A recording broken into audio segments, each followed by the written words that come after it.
ছাত্র জনতার আন্দোলনের মুখেই গত 5ই আগস্ট শেখ হাসিনা দেশ ছেড়ে যাওয়ার মধ্য দিয়ে পতন হয় আওয়ামী লীগ সরকারের।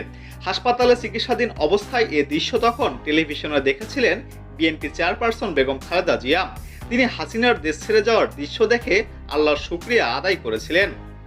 খালেদা জিয়ার ব্যক্তিগত চিকিৎসক ও বিএনপির স্থায়ী কমিটির সদস্য ডক্টর এজায়েদ জাহিদ হোসেন এসব তথ্য জানিয়েছেন।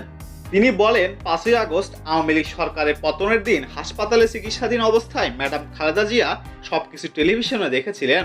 শেখ হাসিনা দেশ ছেড়ে যাওয়ার দৃশ্য দেখে বলেছিলেন, আল্লাহর কাছে শুকরিয়া, এই দিনটা দেখার খুব প্রয়োজন ছিল।